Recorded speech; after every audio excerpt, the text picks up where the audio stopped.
तेरे पापा भी ना कभी फोन ही नहीं उठाते। चल। हाँ आई। विशु, अभी तक स्कूल यूनिफॉर्म नहीं पहनी? स्कूल नहीं जाना है क्या? क्या हुआ विशु? मम्मी, विशु पापा को मिस कर रहे हैं। पापा आ जाएंगे ना तो सब पहले जैसे ठीक हो जाएगा। लेकिन तेरे पापा को फुर्सत मिलेगी तब आएंगे ना। 1 साल हो गया, उन्होंने अपना चेहरा भी नहीं दिखाया। उन्हीं का फोन है, जा विशु को बुला। हाँ। रोहित, आपको बोलने का कोई फायदा तो नहीं है, लेकिन कम से कम बच्चों के लिए तो फोन किया कीजिए। तो क्या मेरे बिना बच्चे भी नहीं संभाल पा रही हो तुम? संभाल तो मैं बहुत कुछ रही, जॉब भी करने लगी हूँ अपने बच्चों के फ्यूचर के लिए। अरे तो छोड़ दो ना जॉब, खर्चे के लिए पैसे भेजता तो हूँ हर मंथ। पैसे ही सब कुछ होते हैं क्या रोहित? अगर ऐसे ही करना था तो मेरे साथ साथ बच्चों की जिंदगी क्यों? अरे यार वो वापस से शुरू मत करो, ये बताओ फोन क्यों किया था? मम्मी आगे नहीं आना। विशु तू क्या कर रहा है? दीदी उसको साइड में रख। नहीं दीदी, आगे नहीं आना। विशु मत कर ऐसा। मम्मी, विशु ये क्या कर रहा है बेटा? छोड़ दे उसे, छोड़ दे। विशु ऐसा नहीं करते। विशु, विशु छोड़ दे बेटा। क्या होता जा रहा है तुझे विशु? क्या हुआ? मुझे मर जाना है माँ, मुझे मार दो माँ। विशु बस ऐसा नहीं बोलते। मैं जानती हूँ तू किस तकलीफ में है, तेरी प्रॉब्लम क्या है, लेकिन तूने मुझसे प्रॉमिस किया था ना कि तू हार नहीं मानेगा, अपने आप से लड़ेगा। तू प्रॉमिस किया था ना, तू कभी वैसा नहीं करेगा वापस। प्रॉमिस कर।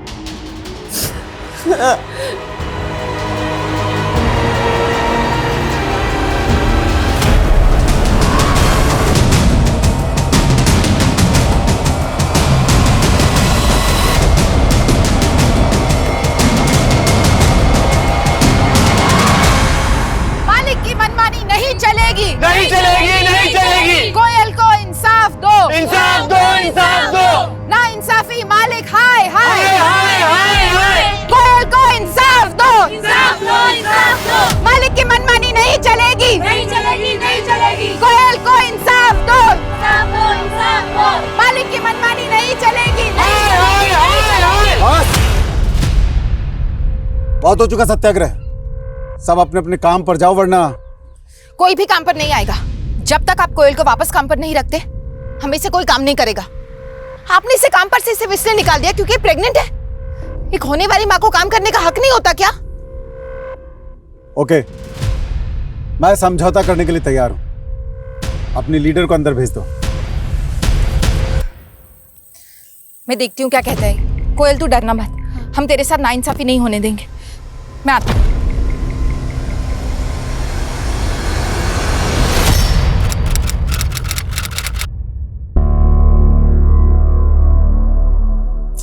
काफी टाइम हो गया यार, शीतल दीदी अभी तक नहीं आई।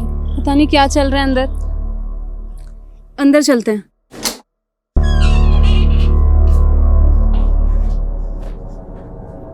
क्या है ये?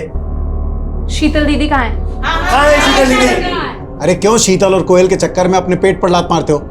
जाओ अपना काम करो। हमने पूछा शीतल दीदी कहाँ है?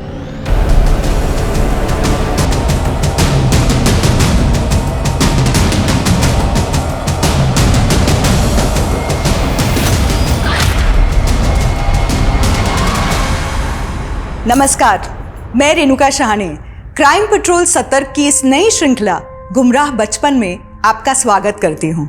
हमारे समाज में कामकाजी महिलाओं की चुनौतियां हर स्तर पे बड़ी होती है, चाहे वो माहवारी के 4 दिन हो या गर्भावस्था के 9 महीनों की शारीरिक पीड़ा। लेकिन इससे कई ज्यादा चुनौतीपूर्ण तो परिवार और बच्चों की परवरिश का जिम्मा होता है, जो पुरुषों के मुकाबले महिलाओं पे ज्यादा होता है, और इसमें हमेशा बैलेंस बनाए रखना आसान नहीं होता। संघर्ष की कहानी हम सब की एक जैसी होती है, लेकिन ये तो इंसान पे निर्भर करता है कि उसकी जीवन शैली कैसी है।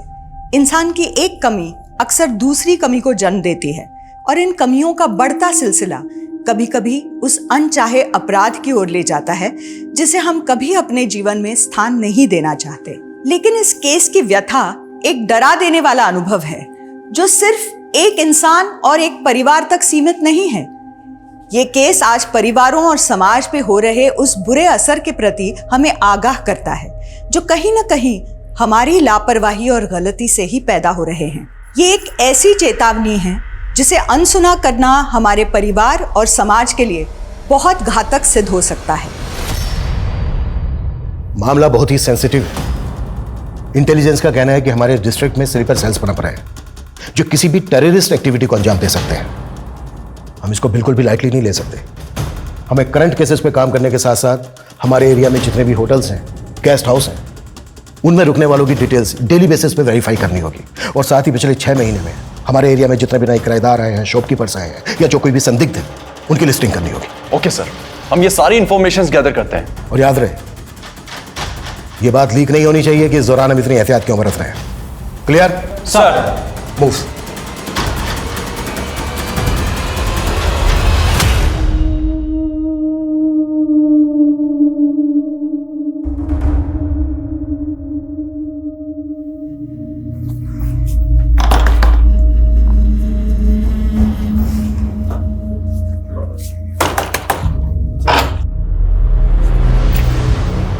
नमस्ते अंकल, मैं नितेश की फ्रेंड रिम्मी। बोलो। वो अंकल, नितेश कई दिनों से कॉलेज नहीं आ रहा है, वो यहाँ नहीं रहता, वो दुबई चला गया। क्या? दुबई? लेकिन ऐसे कैसे हो सकता है? उसने तो इस बारे में मुझे कुछ नहीं बताया। तो अब मैं बता रहा हूँ ना। चलो जाओ जाओ यहाँ से। लेकिन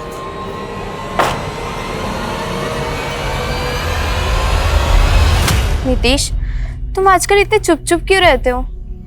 कुछ प्रॉब्लम है क्या? रिमी, जब मैं 7 साल का था मेरे पेरेंट्स चल बसे और मेरे चाचा, मैं उन्हें अब खलने लगा हूं। मेरे साथ ऐसे बात करते हैं जैसे मुझे पढ़ाकर मुझ पर एहसान कर रहे हैं। मुझे तो लगता है कि मेरे पेरेंट्स की प्रॉपर्टी के लिए कहीं वो मुझे रास्ते से ना हटा दे।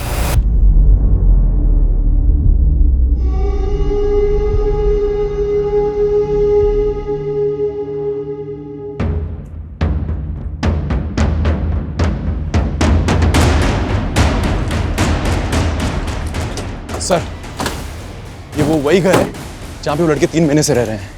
उनकी गतिविधि काफी सस्पिशियस है। और सर, अभी 3 दिन पहले इस एरिया में एक कंसाइनमेंट आया हथियारों का। मुझे शक है कि वो हथियार यही लाए गए हैं।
पूरे घर की तलाश लो, देखो कुछ और मिलता है क्या। Okay sir.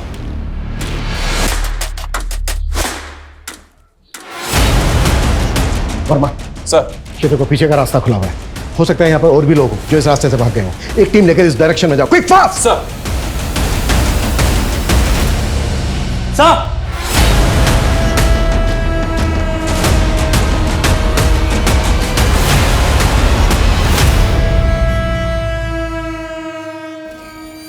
इतने हथियार, ये यहाँ कोई टेरर अटैक तो प्लान नहीं कर रहे थे।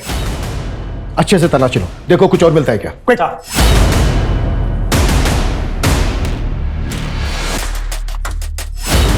सर,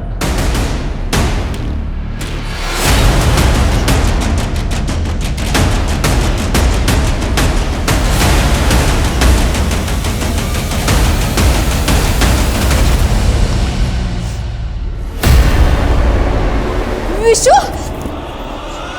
विशु,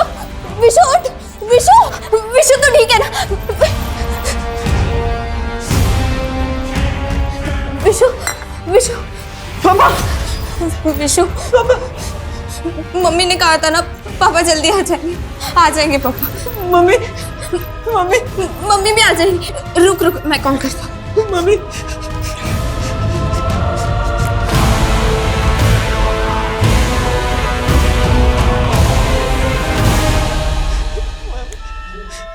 हेलो,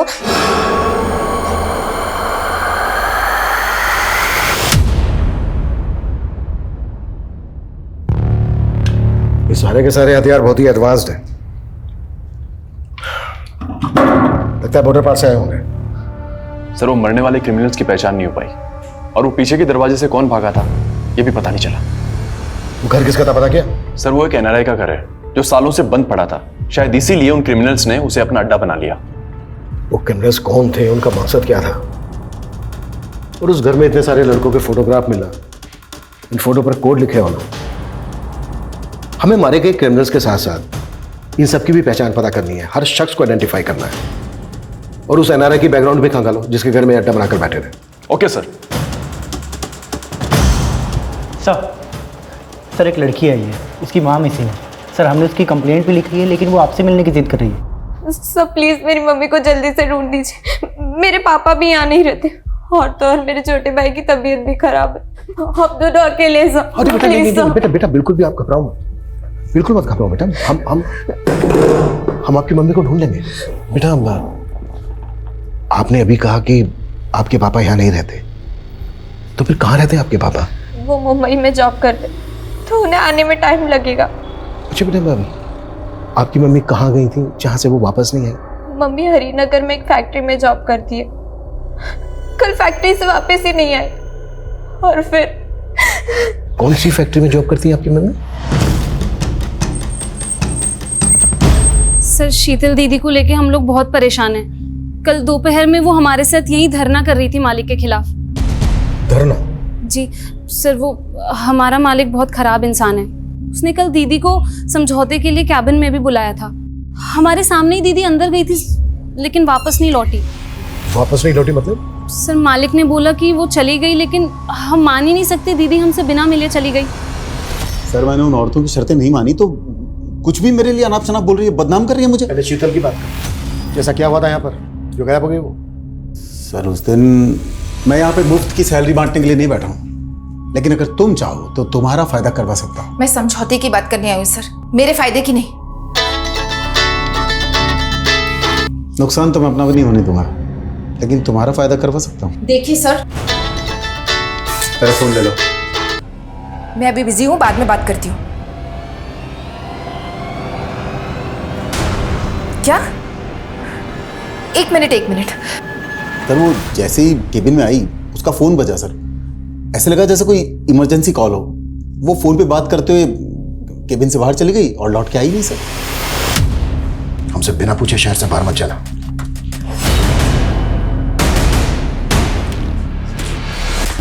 ये आदमी मुझे शक्ल से ही कमी ना लग रहा है। इसके कारनामे पता करो और शीतल के कॉल रिकॉर्ड्स निकालो, चेक करो जैसे कि ये बोल रहा है। शीतल को कोई कॉल आया था क्या जिस दरमियान वो यहाँ पर थी? और हाँ, शीतल के घर पे एक लेडी कांस्टेबल तैनात था। उसकी बेटी रिमी बोल रही थी कि वो और उसका भाई घर पे अकेले। Okay sir. विशु प्लीज खा ले, मम्मी आ जाएंगी। नहीं दीदी मुझे नहीं खाना। विशु प्लीज कुछ खा ले। मैंने खाना, मुझे नहीं खाना। विशु रुक प्लीज। विशु पापा बेटा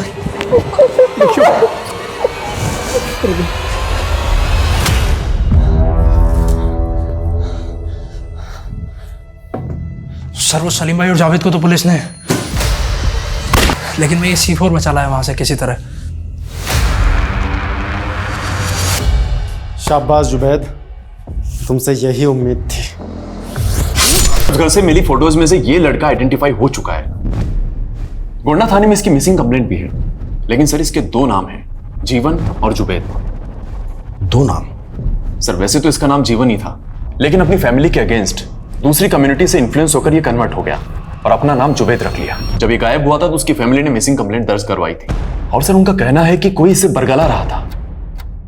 कौन बरगला रहा था? कहाँ है इसकी फैमिली? सर इसकी फैमिली तो उसी दिन गायब हो गई थी जिस दिन वो 2 क्रिमिनल्स क्रॉस फायरिंग में मारे गए थे। हो सकता है इस लड़के जुबैद की फैमिली को ये बात पता हो कि उनका बेटा देश विरोधी गतिविधियों में शामिल है, इसलिए इंट्रोगेशन के डर की वजह से कहीं गायब हो गए।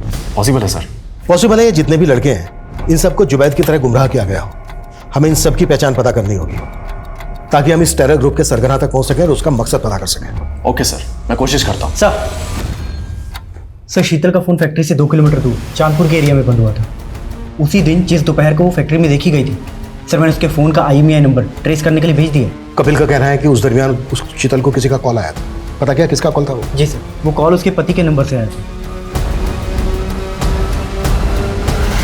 हाँ सर, मैंने उस दिन शीतल को कॉल किया था। पहले तो उसने फ़ोन कट कर दिया। जब मैंने उसे कॉल बैक किया तो उसने कहा मैं अभी बिजी हूँ, बाद में बात करती हूँ। लेकिन सर शीतल ने कॉल बैक ही नहीं किया। बाद में रिमी ने मुझे फ़ोन करके बताया कि उस दिन शीतल फैक्ट्री से घर ही नहीं आई थी। शीतल की फैक्ट्री के मालिक ने मुझे बताया कि तुम्हारे फ़ोन के बाद शीतल पैनिक हो गई थी, जैसे उसे कोई बुरी खबर मिली हो। नहीं सर, ऐसा कुछ नहीं था। तुम्हें किसी पे शक है जो शीतल के साथ ऐसा कर सकता है? एक्चुअली सर मैं तो यहाँ रहता ही नहीं हूँ, लेकिन हाँ पिछले कुछ टाइम से शीतल विशु को लेके काफ़ी परेशान थी। दरअसल कुछ ड्रग एडिक्ट लड़के हैं जो काफ़ी टाइम से विशु को बुली कर रहे थे। कपड़े उतार यार, कपड़े उतार यार, झाड़ू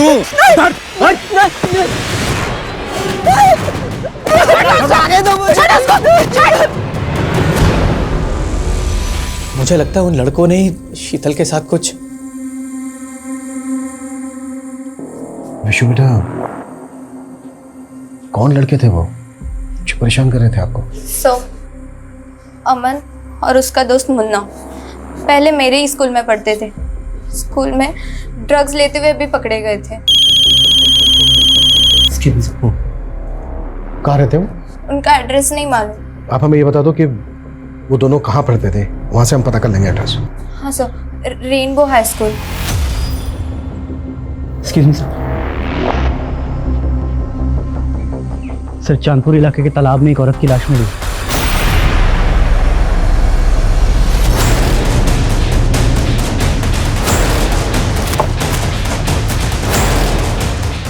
सर लाश को पानी में तैरते देखकर गांव के लोगों ने फोन किया था। आइए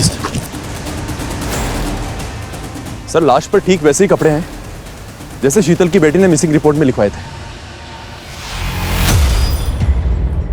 शीतल जिस फैक्ट्री में काम करती थी वो फैक्ट्री यहाँ से लगभग 2 किलोमीटर दूर है। फैक्ट्री के वर्कर्स ने फैक्ट्री के मालिक पे शक जताया। हो सकता है शीतल का मर्डर फैक्ट्री में किया गया और उसकी बॉडी को यहाँ तालाब में लाकर डंप कर दिया। सर आप बेकार में अपना वक्त बर्बाद कर रहे हैं सर, यहाँ कोई मर्डर नहीं हुआ सर।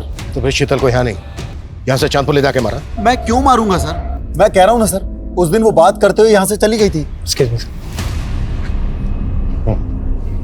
सर इस जगह को देखकर ऐसा नहीं लगता कि यहाँ कोई मर्डर हुआ हो। अशफाक सुन यार, मैं तुझसे कब से बात कर रही हूँ और तू ये गेम खेल रहा है। अरे तेरे गेम के लिए तुझसे दोस्ती की है। अच्छा, तो अभी गेम ही तुझे नहीं मिलेगा। अरे सुन तो सुन, मैं तेरे गेम को ही नहीं तुझे भी लाइक करता हूँ। I love you. क्या? इतना चौक क्या रही है? आई हेट यू थोड़ी ना बोला तुझे। तेरी औकात नहीं है मुझे लव करने की, समझा? अपने अब्बू से जाके मांग ये गेम।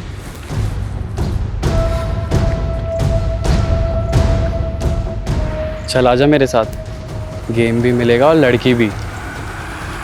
पोस्टमार्टम रिपोर्ट के मुताबिक शीतल के सर पर पत्थर के टुकड़ों के ट्रेसेस मिले हैं।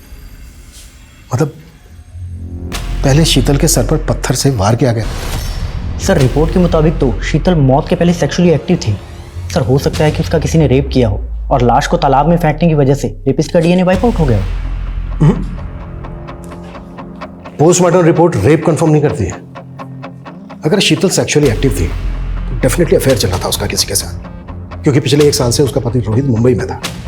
सर शीतल के कॉल रिकॉर्ड्स में इस भगत बिष्ट नाम के आदमी का नंबर मिला है और सर जिस तरह से शीतल इसे फ्रीक्वेंटली कॉल किया करती थी, सर हो सकता है कि वो अफेयर इन दोनों के बीच में। भगत बिष्ट।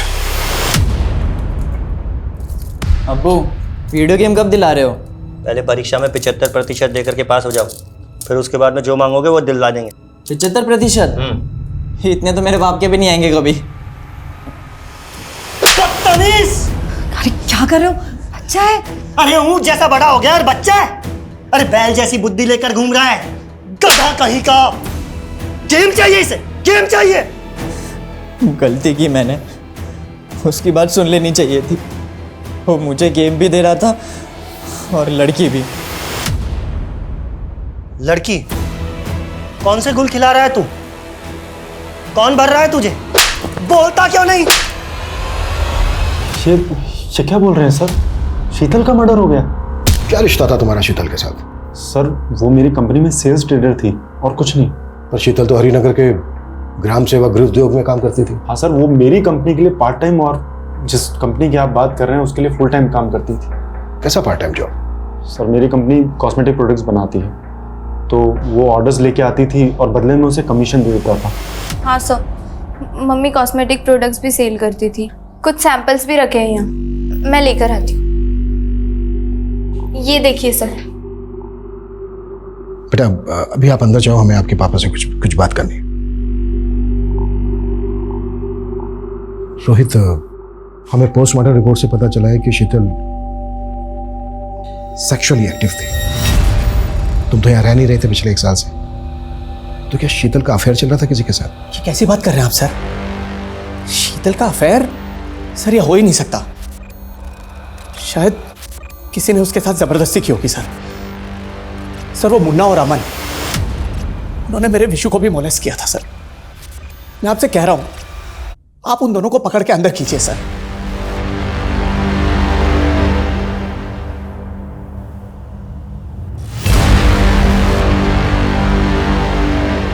सर हम शीतल के अफेयर की थ्योरी बना रहे थे, लेकिन मुझे लग रहा है उसके पति का मुंबई में अफेयर होगा। सर ये सरिता है, इसका नंबर हमें रोहित की सीडीआर में मिला। दोनों काफी टच में थे और शीतल की हत्या के 15 दिन पहले से सरिता का नंबर कनाडा में एक्टिव है। सरिता और शीतल के पति रोहित के बीच क्या चल रहा था, ये सब कुछ अच्छे से पता करो। और एक्सक्यूज मी,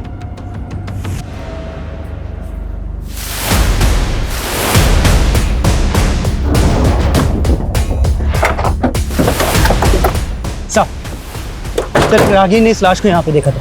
सर ये उसी लड़के जुनैद की लाश है जिसकी फोटो हमें उन लड़कों की फोटोज में मिली थी। इसी वजह से टेरर ग्रुप ने इसको मार दिया। इस टेरर ग्रुप को कौन रन कर रहा है, मकसद क्या है उनका, अभी तक हम ये भी पता नहीं लगा पाए। अच्छा, इस लड़के के अलावा जो बाकी लड़के थे जिनके फोटोग्राफ लेते हैं, उनकी पहचान पता करने के लिए क्या कर रहे हैं हम लोग? सर कोशिश तो जारी है। मुझे इस केस की कड़ी जल्द से जल्द जोड़नी है। Okay sir.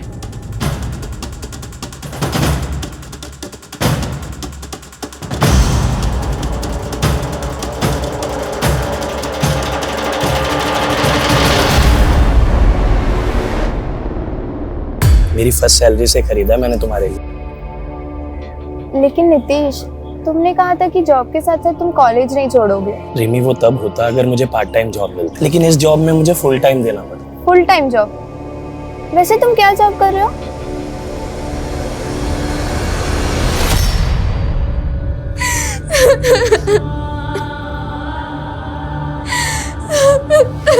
सर मैंने रोहित और सरिता के बारे में मुंबई से पता लगवाया है। सर वहाँ वो दोनों एक ही फ्लैट में रहते थे और वो भी लिव इन में।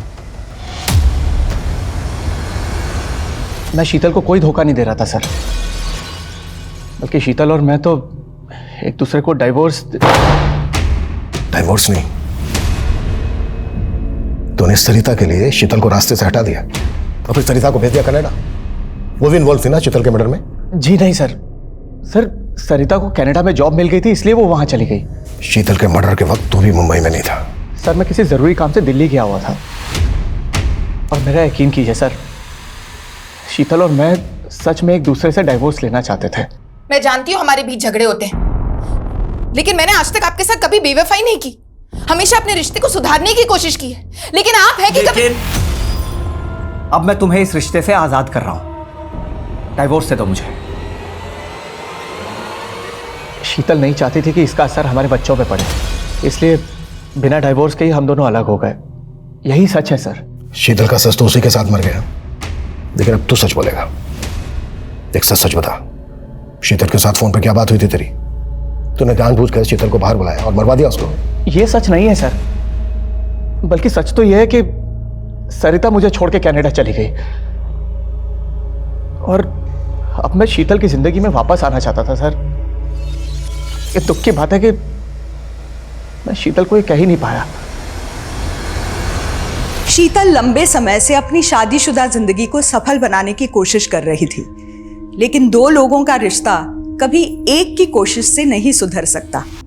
क्या शीतल का गुनहगार उसका पति था, या शीतल के उस साहस को आघात पहुंचाया गया था जहां वो अपने बॉस कपिल के अन्याय के खिलाफ आवाज उठा रही थी, या ये उस कोशिश का दुखद परिणाम था जहां शीतल मुन्ना जैसे ड्रग पेडलर के खिलाफ खड़े होकर युवा पीढ़ी को ड्रग्स के अंधकार से दूर रखना चाहती थी। लेकिन इन एंगल्स के अलावा नितेश के गायब होने का रहस्य भी अभी तक अनसुलझा था। वहीं पुलिस ने एक टेरर ग्रुप के खिलाफ भी एक मुहिम छेड़ी हुई थी और इसमें ऐसे कई खुलासे होने वाले थे जो चौंकाने वाले थे। सर, जिन लड़कों की फोटोज हमें मिली है उनमें से ये एक लड़का नितेश इसी इलाके में रहता है। शीतल की बेटी रिम्मी के साथ पढ़ता है और शीतल के घर इसका काफी आना जाना भी था। हाँ सर, नितेश मेरा अच्छा दोस्त था। मैं काफ़ी दिनों से उसके बारे में पता करने की कोशिश कर रही थी, लेकिन कुछ पता नहीं चला। हमें शक है कि नितेश एक टेरर ग्रुप से जुड़ा था। नहीं सर, वो तो बोलता था कि उसे अपने चाचा से खतरा है। उसके चाचा ने उसके पेरेंट्स की सारी प्रॉपर्टी हथिया ली थी।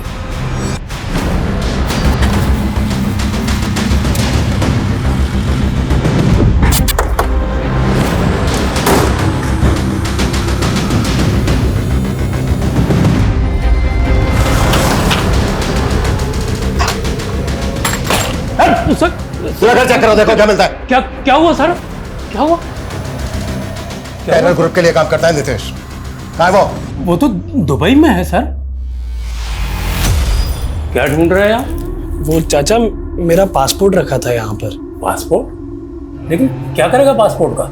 चाचा, वो मेरी दुबई में जॉब लगी है इसलिए। सीधे सीधे बोल, तू और नितेश किसके लिए काम करते हो? किसी के लिए काम नहीं करता सर। अगर घर में कुछ नहीं मिला तुझे याद दिलवाते हैं हम सब कुछ। मनीष, लेके चलो इसको। चलिए। क्या हुआ बे, खाना क्यों नहीं खा रहा है? आपके मार से पेट भर गया। तो क्या हुआ, अब्बू है तुम्हारे? हाँ, तो फिर भी गेम नहीं दिला रहे ना। कोई नहीं, ये जमीन जायदाद तो दादू की है ना, मुझे मेरा हिस्सा चाहिए इसमें से। हिस्सा? ये कौन सा बर रहा है तेरे दिमाग में? पानी पीजिए। क्या हुआ? क्या हुआ? क्या हुआ आपको?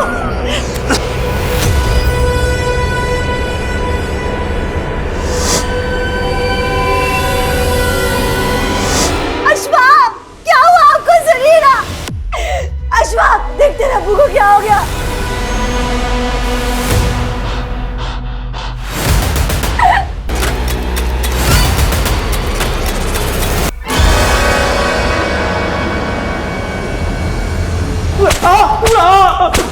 अभिषेक, मैं बस बता दो सर। मानता हूँ विशु की मम्मी ने हम दोनों को अंदर करवाने की कोशिश की थी, पर हमने नहीं मारा उन्हें। तू और तेरे दोस्त अमन मोलेस्ट करते थे ना विशु को? नहीं सर, वो तो हमारे पैसे नहीं दे रहा था, तो हम बस डरा रहे थे उसे सर। किस बात के पैसे? हमने सर उसे माल बेचा था। तो विशु ड्रग्स लेता था? मानता हूँ सर, हमने उसे ड्रग्स लेना भी सिखाया, पर उसकी मम्मी के साथ सर हमने कुछ नहीं किया सर। ये जब तक सच नहीं खुले ना, नहीं सर। विशु बेटा, आप ड्रग लेते थे? बोलो बेटा। सर, विशु ने उस दिन के बाद से कभी ड्रग्स नहीं ली। विशु बेटा, ये तो बहुत अच्छी बात है, लेकिन बेटा अमन का पता नहीं चला है हमें अभी तक। आपको पता है कहाँ है अमन?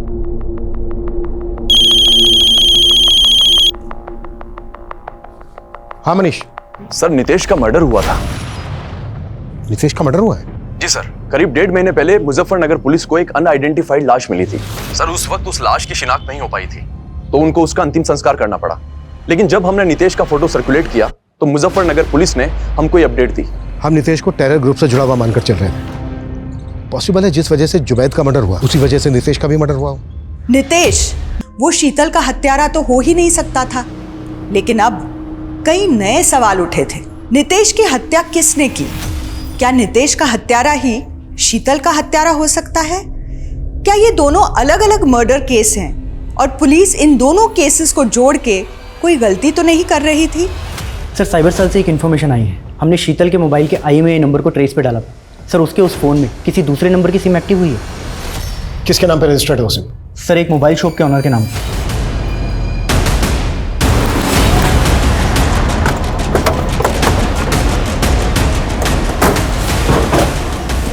सर मैंने तो ये फ़ोन बेचने के लिए ख़रीदा था, ये टूटा हुआ था। मैंने इसे रिपेयर किया और सिर्फ चेक करने के लिए अपनी सिम डाली थी, बस सर। किससे खरीदा था? एक कचरा बीनने वाला था, उसने कहा कि उसे ये फ़ोन कहीं पड़ा हुआ मिला था। मैंने सस्ते में खरीद लिया सर। कहाँ है वो? मुझे नहीं मालूम सर। सर मैंने इससे पहले उसे कभी नहीं देखा। चल थाने चल, सब पता चल जाएगा। नहीं सर। अभिषेक चल सर। लेकिन मैंने क्या किया?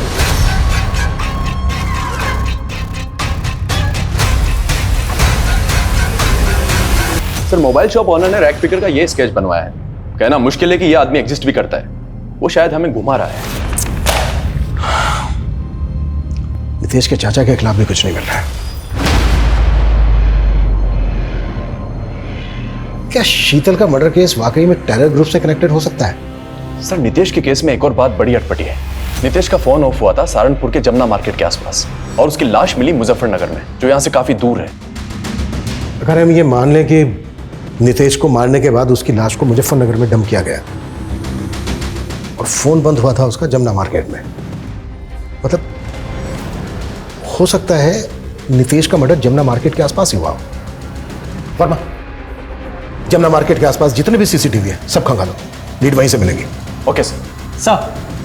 सर ये कॉस्मेटिक बिजनेस वाला भगत बिष्ट, सर ये अपना ऑफिस बंद करके पता नहीं कहाँ भाग गया। व्हाट? ज्योति नगर में अकेला रहता था और अब इसके घर पे भी ताला लगा हुआ है। मानकर चले थे कि शीतल के साथ उसका अफेयर और वो बैकग्राउंड खंगालो इसके। सर बेटा तुम लोग सोच रहे थे कि तुम्हारे पापा मुंबई जॉब के लिए गए हैं, लेकिन मैं तुम लोगों से बहुत दूर चला गया था बेटा, अलग हो गया था। मैं मानता हूं मैं भटक गया था, लेकिन ये सच है कि बेटा मैं तुम लोगों के पास वापस आना चाहता था। काश कि मैं पहले वापस आ जाता तो ये सब कुछ होता ही नहीं। अपने पापा को माफ कर दो।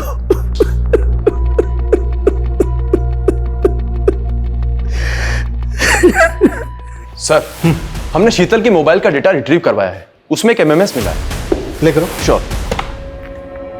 सर ये MMS करीब 2 महीने पहले शीतल के नंबर पर एक फेक आईडी के नंबर से भेजा गया था। इसमें लड़के और लड़की दोनों का फेस मिला। अगर ये MMS फेक आईडी के नंबर से भेजा गया है तो क्या शीतल को कोई ब्लैकमेल कर रहा था? लेकिन सर इस वीडियो को देखकर ये क्लियर नहीं है कि ये शीतल ही होगी। अगर ये शीतल नहीं है तो फिर ये दोनों हैं कौन?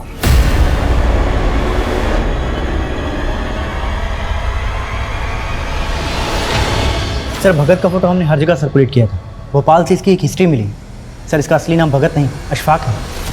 और सर 15 साल की उम्र में इसने अपने माँ बाप को खाने में बेहोशी की दवा देकर बेहोश किया। सर 2 महीने बाद जब इस क्राइम का खुलासा हुआ तो भोपाल पुलिस ने इसे अरेस्ट कर लिया था, लेकिन सर उम्र कम होने के कारण इसे जुवेनाइल होम भेजा गया। लेकिन सर ये वहाँ से भी भाग गया था। उसके बाद से ये अंडरग्राउंड था। इसका लेटेस्ट फोटो भोपाल पुलिस के हाथ तब लगा जब ये नाम बदलकर भोपाल में अपने एक दोस्त से मिलने गया था, लेकिन सर ये तब भी पकड़ा नहीं गया था। ये नाम बदलकर कॉस्मेटिक का धंधा कर रहा था। एक हिस्ट्री शीटर के पास इतना सारा पैसा, जाहिर सी बात है इसने इससे पहले भी बड़े बड़े कांड किए होंगे। इसका जो भोपाल का दोस्त है उसका पता करो, हो सकता है अभी भी उसके टच में हो।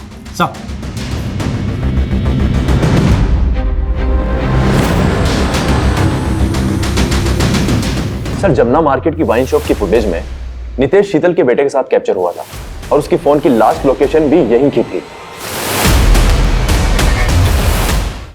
विशु बेटा, जिस दिन तुम जमुना मार्केट में नितेश के साथ थे उसी दिन मर्डर हुआ उसका। किसने मारा उसको? मैंने कुछ नहीं किया सर। हाँ लेकिन उसको मारा किसने? अच्छा ये बताओ कि तुम जमुना मार्केट से नितेश के साथ कहाँ गए थे? देखो तुम। सर मेरे बेटे ने कुछ नहीं किया है। लेकिन वो जानता है, बस बता नहीं रहा है। और हमें शक है कि वो नितेश के मर्डर में भी इन्वॉल्व है। सर मैं सच कह रहा हूँ, मेरे बेटे विशु ने किसी को नहीं मारा है। लेकिन हाँ, मैंने आपसे एक झूठ जरूर बोला था। सर उस दिन मेरी शीतल से बात हुई थी। क्या बात हुई थी? मैं अभी बिजी हूँ, बाद में बात करती हूँ। 1 मिनट शीतल, रिमी ने मुझे कॉल किया था, रो रो के बोल रही थी कि पापा आप वापस आ जाओ, मम्मी बहुत गंदी है। बात क्या है? क्या? एक मिनट। सर शीतल ने मुझे कुछ भी नहीं बताया, बोली खुद रिमी से बात करके बताएगी। बात क्या थी लेकिन? रिमी ने तो बताया होगा ना तुम्हें? सर मैंने रिमी से भी बहुत पूछा लेकिन उसने भी कुछ नहीं बताया। एक्चुअली यही कारण था कि मुझे आपसे झूठ बोलना पड़ा। सर मैं नहीं चाहता था कि आप लोग मेरी बेटी रिमी को परेशान करें। सर सर अशफाक और भगत के भोपाल वाले दोस्त का एक घर वहां भी है। इस एरिया में एनआरआई का घर है।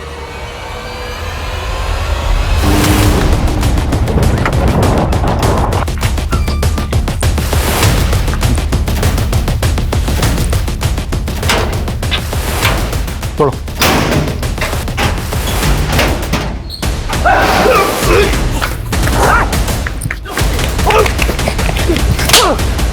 मैंने अपने माँ बाप को नहीं निकला, मेरे बाप ने मुझे निकला है। ऊंट, गधा, बैल बुद्धि। अरे बच्चे के पढ़ाई में नंबर कम आते थे तो क्या एक वीडियो गेम नहीं दिला सकता था? तूने सिर्फ एक खिलौने के लिए अपने माँ बाप को मार डाला? नहीं, कहानी इतनी छोटी भी नहीं थी। देखा, अपने पापा से गेम मांग के तुझे क्या मिला? बोल रहा हूँ ना मैं, चल मेरे साथ। गेम लड़की क्या है, तू जो मांगेगा सब कुछ मिलेगा। वो बागी मुझे अपनी गैंग में शामिल करना चाहता था। वो बोला कि कौन से माँ बाप अपने बच्चे को इस तरह से पीटते हैं। बाल सुधार गृह से भी वो बागी मुझे भगा कर ले गया। 18 साल की उम्र में मुझे तमंचा थमा दिया। उसी तमंचे से मैंने एक सुनार का सर खोला और अपनी गैंग के साथ मिलकर सारा सोना लूट लिया था। बड़ा हुआ तो सरगना बन गया उनका। जिस तरह उस बागी ने तुझे गुमराह किया था, तू भी बच्चों को गुमराह करने लगा। और वो एनआरआई का खाली घर देख के अड्डा बना लिया वहां पे अपना। हाँ, और जब आप लोगों ने वहां रेड मारी तो जुबैद सारा माल बचा करके मेरे पास आ गया। लेकिन मुझे शक था कि कहीं आप लोगों ने उसे देख लिया होगा, तो बस मैंने उसे भी खत्म कर दिया। हथियार कहाँ से आते थे? किसको सप्लाई होते थे? ये हथियार हिंदुस्तान के बाहर से आते थे और हिंदुस्तान के हर एक कोने में सप्लाई होते थे। सप्लाई में बच्चे सेफ होते हैं क्योंकि उन पर कोई शक नहीं करता है। तो बस मैंने उन्हीं का इस्तेमाल किया। उन्हीं बच्चों से तो उनका नाम छीन लेता, कोडवर्ड देता उनको। शीतल भी इन्वॉल्व थी इसमें? नहीं, मैंने अपने काले धंधे छुपाने के लिए कॉस्मेटिक का धंधा शुरू किया। शीतल तो वहां ट्रेडर बनकर आई थी और अपना दिल मुझे गिरवी दे बैठी। बस मैं शीतल में अपने बचपन की गर्लफ्रेंड गुड़िया काक्स ढूंढता रहा। नितेश कैसे आया तेरे ग्रुप में? वो तो जरूरत का मारा था बेचारा। जब शीतल ने मुझे उसकी जॉब के लिए कहा तो मैंने उसे दुबई जाने का लालच दिया। बस फिर क्या था, वो मेरे सारे काले धंधे करने लगा और मैं शीतल के साथ मजे करने लगा। भगत, हम शायद गलत कर रहे हैं। जो चीज़ अच्छी लगे वो कभी गलत नहीं हो सकती है शीतल। और वैसे भी तुम्हारे पति ने तो तुम्हें छोड़ ही दिया है, तो जब वो ये कर सकता है तो तुम क्यों नहीं? वो मुझसे ही चक रही थी लेकिन अपनी बेटी के बॉयफ्रेंड को अपना सब कुछ दे बैठी। शीतल और नितेश के बीच शारीरिक संबंध थे? अभी तो नितेश की चल गई थी। उसी कमीने ने मेरा और शीतल का वीडियो बना लिया था। देख लिया वीडियो?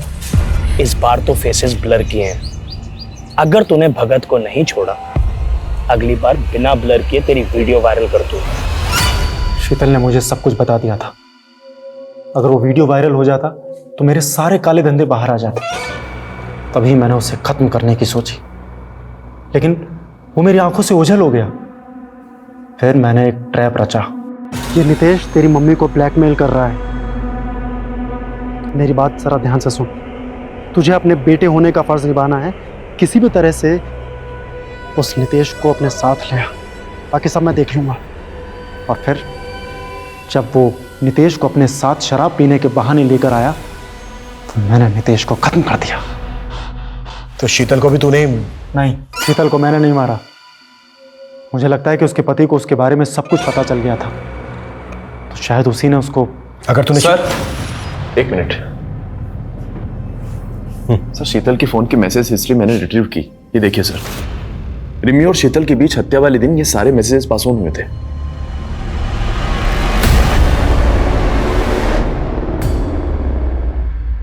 तुम अपनी मम्मी को मारने के बाद उन्हीं की मिसिंग कंप्लेंट फाइल करवाने हमारे पास आ गई, क्योंकि उन्होंने मेरे दोस्त नितेश के साथ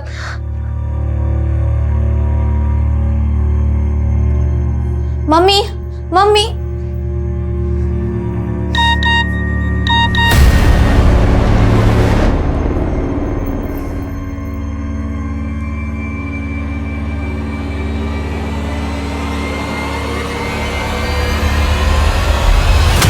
मैं नितेश के लिए 1 महीने से परेशान थी और फिर मैंने मम्मी के मैसेज हिस्ट्री और कुछ वीडियोस देखे। मैं समझ गई थी कि उनका मुझे बहुत गुस्सा आया, लेकिन मैंने उनसे कुछ नहीं कहा। मैंने पापा को फ़ोन कर दिया था, फिर पापा ने मम्मी को कॉल किया और मम्मी मुझे कॉल कर रही थी, पर मैंने उनका फ़ोन नहीं उठाया, तो उन्होंने मुझे मैसेज किया।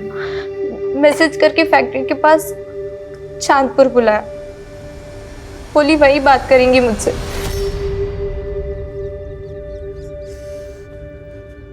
क्या है बेटा? मैं बहुत बुरी हूँ, खुद की नजरों में गिर चुकी हूँ, मुझे माफ कर दो। नाटक बंद करो आप। मुझे बस इतना बता दो, नितेश कहाँ है? नितेश? मुझे नहीं पता। क्यों? मार दिया ना उसको? रिमी नहीं बेटा, आपका कोई भरोसा नहीं।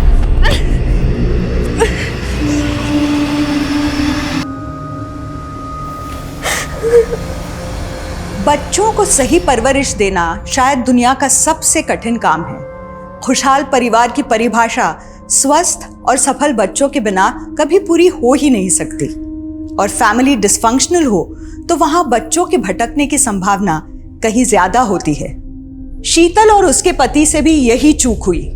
अपनी फिजिकल और इमोशनल नीड्स को पूरा करने की उनकी मृग तृष्णा उन्हें तो ले डूबी ही, पर उनके बच्चे भी अपराध के अंधकूप में खो गए। एक सजग माता पिता को हर पल ये ध्यान रखना पड़ता है उनके बच्चे किसके संग उठते बैठते हैं, वो क्या देखते पढ़ते हैं, सोशल मीडिया पे उनकी गतिविधि, उनके डिजिटल फुटप्रिंट्स क्या हैं।